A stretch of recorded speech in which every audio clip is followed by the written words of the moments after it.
살아계신 하나님 감사합니다. 우리를 300용사 부흥단 햇불 기도회로 모아주시고 이렇게 하나님 앞에 기도하며 말씀을 나누게 하시니 감사합니다. 주 하나님께서 연합하여 선을 이루며 하나님께 영광이 되는 우리 모두가 되게 하여 주옵소서. 말씀을 전합니다. 생명의 심령 성전에 예수 그리스도의 생명으로 생명의 빛으로 비춰 주옵소서. 감사드리며 그리스도 예수님의 이름으로 기도하옵나이다. 아멘. 예수님의 5대 사역이라는 제목을 가지고 같이 은혜를 나눠보도록 하겠습니다.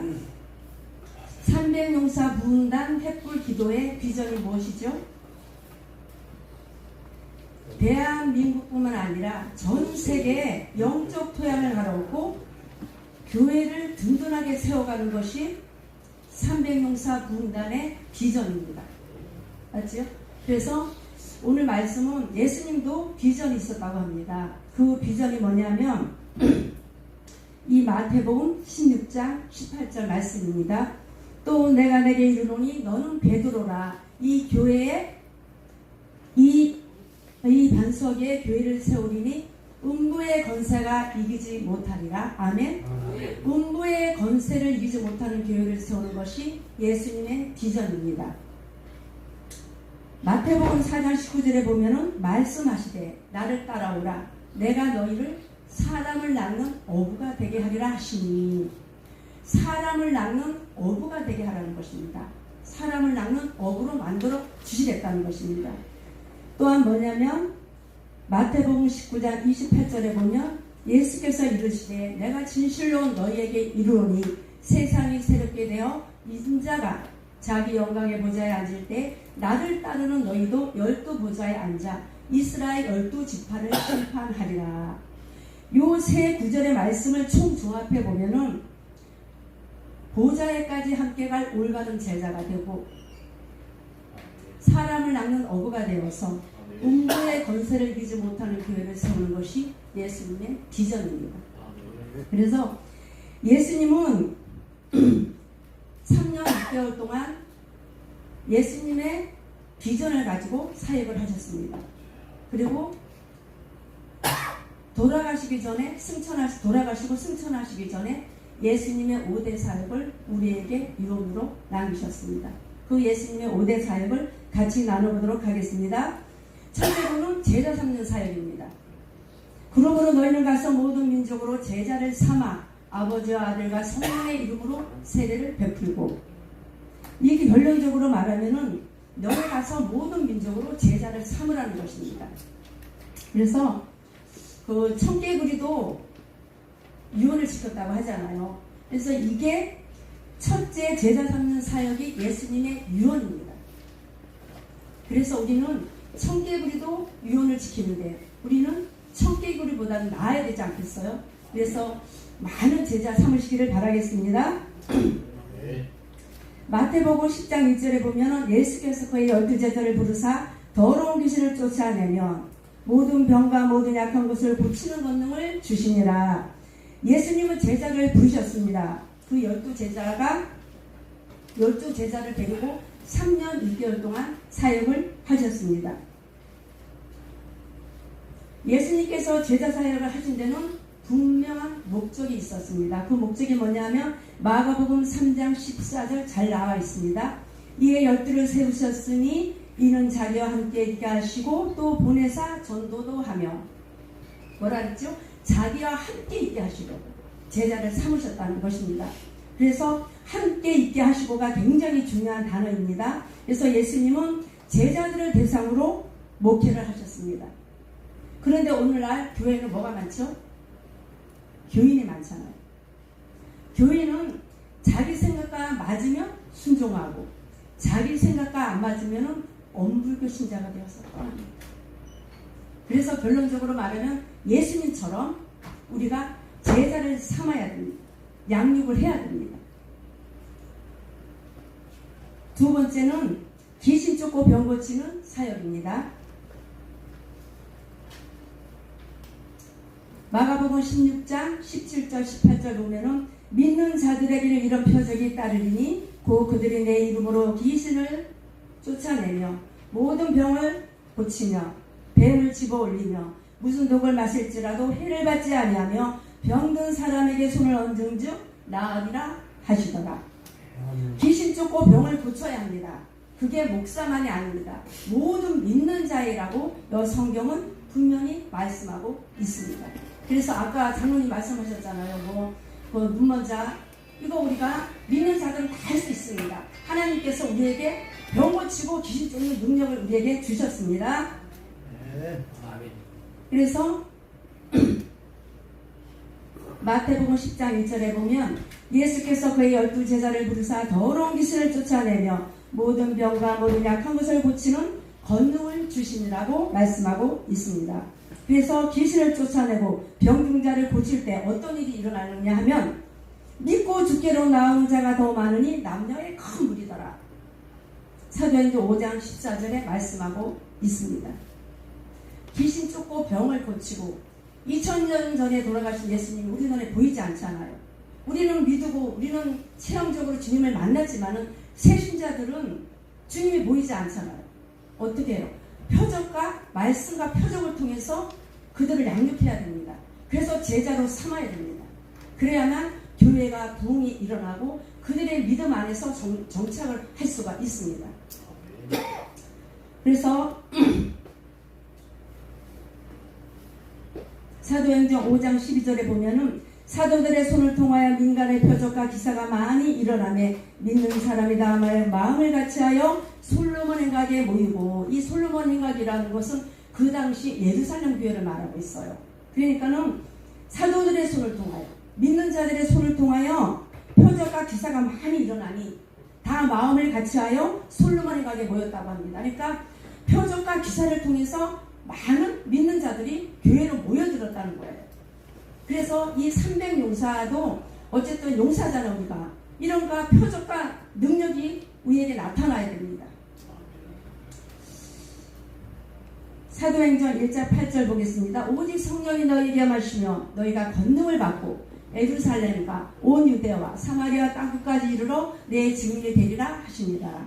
그 말씀하고 있습니다. 전도자가 아니라 여기 말씀에 보면 증인이라고 되어 있습니다.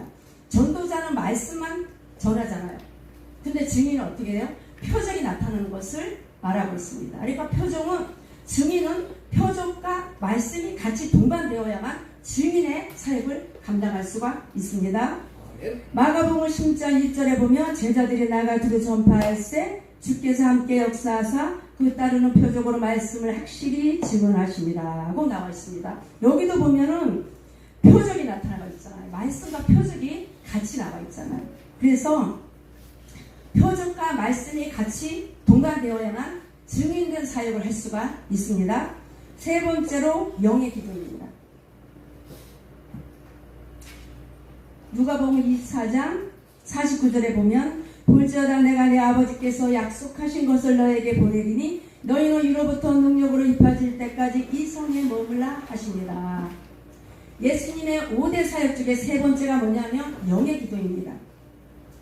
그러니까는 여기 나와 있잖아요. 능력으로 입혀질 때까지 이 성에 머물라. 성이 뭐예요? 교회잖아요. 그러니까 능력으로 입혀질 때까지 교회에 머물러서 기도하라는 것입니다. 그래서 기도가 능력입니다.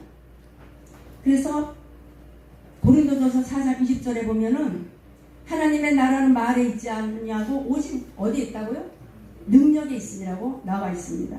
그래서 초대교회는 정말 대이신문도를 통해서 정말 표적과 기사가 많이 일어나는 것을 우리가 볼 수 있습니다. 그래서 지금 코로나 시대에 교회가 많이 지금 침체되어 있거든요. 그래서 이게 영의 기도를 통해서 우리가 정말 기도의 햇불을 비춰야 됩니다. 그래서 교회도 부흥하고 그러려면 우리가 사도잖아요. 주의 종이잖아요. 정말 이 교회에서 무릎 꿇어 기도해서 능력을 받아야 됩니다. 능력을 받아서 표적과 생명의 말씀을 통해서 영혼들을 양육하고 돌보고 정말 천국 보좌에까지 이끌어가는 저와 여러분이 되시기를 주님의 이름으로 축원드리겠습니다. 마가복음 9장 29절에 보면은 이렇게 나와 있어요.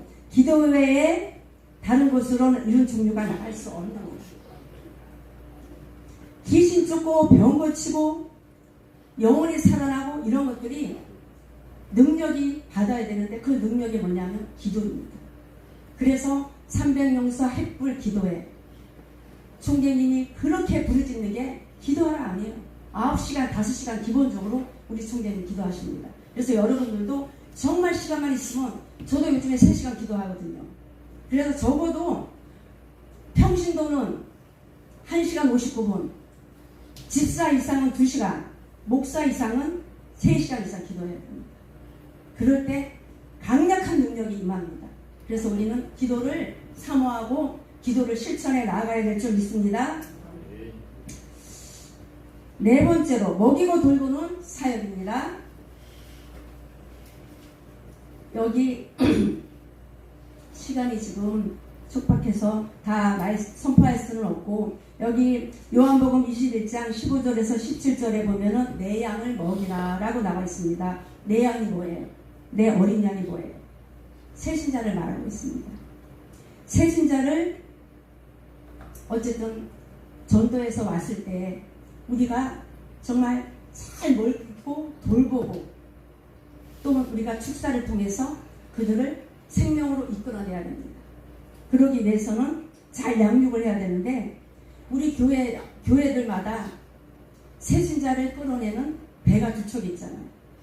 그 배가 뭐예요? 오는가 배, 가는가 배. 이 배 때문에 새신자들이 많이 나간다고 합니다. 그러려면 어떻게 돼요? 주회중들이 능력을 받고 권능을 받고 말씀을 통해서 그들을 어쨌든 치료하고 아픈데 치료하고 말씀으로 양육하고 능력으로 그들을 이끌어내서 제자 삼아야 됩니다. 그래야만 되는 것입니다. 그래서 하나님의 생각은 인 집어넣고 마귀의 생각은 아우 빼내야 됩니다. 그들을 축사해서 빼내야만 되지. 저도 한 베트남 소교 갈 때 그 만난 집사님이 부동산 그 사업을 하거든요. 그런데 알코올 중독 때문에 잘 변화가 되지 않아요. 기도를 그렇게 많이 해주고 뭐 한 달 3개월 이렇게 뭐 새벽 예배에 나오고 뭐 교회 열심히 나오고 그래서 조금 변화가 되고 얼굴이 좋아지만 하면은 또 방학인 거예요. 그래서 축사를 들어갔습니다. 강력하게 변화가 됩니다. 왜냐하면 교신이나 뭐 합동 측에서는 이게 축사하는 거를 꺼려해요. 그런데 우리가 축사를 해야 합니다. 예수님의 권세로 손을 얹은 즉 뭐라 그랬죠? 남을 입으라고 했거든요. 그래서 육적으로도 영적으로도 우리가 축사를 해야 됩니다. 연약한 진짜 그 안에서 우리가 능력으로 그 악한 것을 빼내고 하나님의 생명과 하나님의 은혜를 집어넣어줘야 됩니다. 그게 축사입니다. 그래서 이 축사를 함부로 봐서는 절대 안 됩니다. 이게 축사하는 거하고 안 하는 거하고 천재예요. 그래서 그 집사님이 만나지 20년 됐는데 이제 강력하게 변화가 일어났어요. 얼마나 지금 신앙생활 잘하는지 몰라요. 할렐루야. 어쨌든 우리는 먹이고 돌보는 사역을 하기 위해서는 능력을 받아야 됩니다. 5번째 천국 내 집 보호자입니다. 요한복음 1장 12절에 보면 영접하는 자, 그 이름을 믿는 자들에게는 하나님의 자녀의 권세를 주셨으니라고 말씀하고 있습니다. 누구든지 예수 그리스도를 영접하면 하나님의 자녀가 된다고 했잖아요. 그러면은 자녀로 끝나는 것이 아니에요. 로마서 8장 17절에 보면은 자녀이면 또한 상속자 곧 하나님의 상속자요 그리스도와 함께 상속자니 우리가 그와 함께 영광을 받기 위하여 고난도 함께 받아야 할 것입니다. 아멘. 자녀이면 뭐라 그랬죠? 상속자라고 했습니다. 그래서 자녀는 또한 상속자입니다. 하나님의 상속자라는 것입니다. 그래서 하나님으로부터 상속받아야 할 것이 있는데 그게 무엇이냐? 첫째는 아들의 나라입니다. 그가 우리의 흑암의 권세에서 건져내사 그의 사랑의 아들의 나라로 옮기셨으니 골로새서 1장 18절에 나와 있습니다. 그래서 그가 우리를 흑암의 권세에서 건져내사 그의 사랑의 아들의 나라로 옮기셨으니 아들의 나라는 우리가 상속받아야 할 대상입니다. 예수님이 우리를 아들의 나라로 옮기신다는 거예요. 그래서 둘째는 보좌로 나와 있습니다. 마태복음 19장 28절에 보면 예수께서 이르시되 내가 진실로 너에게 이르노니 세상이 새롭게 되어 인자가 자기 영광의 보좌에 앉을 때에 나를 따르는 너희도 12 보좌에 앉아 이스라엘 12 지파를 심판하리라. 나와 있습니다. 그래서 보좌라, 둘째는 보좌입니다. 그래서 예수님을 따르는 제자들도 보좌에 앉게 된다는 거예요. 이 땅의 소망이 뭐예요? 보좌 아닙니까? 예수님이 앉으신 천국 보좌를 말하고 있습니다. 그래서 12보좌에 앉게 된다는 것입니다. 12보좌에 앉아서 이스라엘 12지파를 심판한다고 나와 있습니다. 아들의 나라에는 믿는 자들이 다 들어가요. 아들의 나라는. 그러나 보좌는 다릅니다. 보좌는 면류관을 쓴 사람이 들어가는데 옛날 왕들은 세자가 5명 있어도 한 사람이 면류관을 쓰고 그 왕이 앉잖아요. 나머지는 궁 밖으로 나가잖아. 그와 마찬가지로 면류관 쓴 자가 보좌에 앉게 되는데 데살로니가전서 2장 19절에 보면 우리의 소망이나 기쁨이나 자랑의 면류관이 무엇이냐? 그가 강림하실 때 우리 주 예수 앞에 너희가 아니냐? 바울이 고백한 말씀이에요. 뭐라 했지요? 너희는 제자를 말하고 있습니다. 바울의 면류관은 제자예요. 그래서 제자가 바로 우리의 면류관입니다. 그래서 제자가 많아야 우리가 면류관을 받아 쓰고 보좌에 앉게 된다는 것입니다. 그래서 예수님이 그렇게 제자를 삼고 또 제자 사역을 많이 하셨잖아요. 제자들을 통해서. 그래서 많은 사람을 우리도 제자 삼아서 정말 천국 보좌에 앉는 저와 여러분이 되기를 바랍니다. 계시록 3장 21절에 보면 이제는 그에는 내가 보좌에 함께 앉게하여 주기를 내가 이기고 아버지 보좌에 함께 앉는 것과 같이 하리라고 나와 있습니다. 보좌에 앉은 자는 뭐라요? 이기는 자라고 말하고 있습니다. 육신의 정욕에서 이기고 안목의 정욕에서 이기고 이생의 자랑에서 이기고 마귀와 싸워서 이긴 자만이 뭐예요? 이긴 자의 삶을 살아갈 수가 있다고 합니다. 그래서 어쨌든 예수님의 5대 사역이자 예수님의 유언입니다. 첫째는 제자 삼는 사역이고 두 번째가 병 고치고 마귀 쫓고 병 고치는 사역, 세 번째가 영의 기도, 네 번째가 먹이고 돌보는 사역, 다섯 번째 천국 보좌 매진. 요거를 잘 숙지하셔서 여러분 사역에도 교회에도 또한 삼병용사 군단 횃불 기도회에도 성령의 불이 활 타올라서 정말 영혼이 살아나고 교회가 살아나고 우리 모두가 능력을 받아서 주의 사명을 감당하는 저와 여러분이 되시기를 주님의 이름으로 축원드리겠습니다. 아멘. 기도하겠습니다. 사랑의 아버지 감사합니다. 예수의 권세를 가지고 우리가 아버지 하나님 정말 제자 삼을 때 아버지 하나님 교회와 또한 공동체와 가정과 정말 이 나라 이 민족에 하나님께서 많은 주의 백성들을 통해서 이 민족을 회복하여 주시고 교회가 회복되게 하시고 삼병용사 부흥단이 회복되어서 풍성한 부흥의 역사를 나누는 우리 모두가 되게 하여 주옵소서. 감사드리며 살아계신 그리스도 예수님의 이름으로 기도하옵나이다.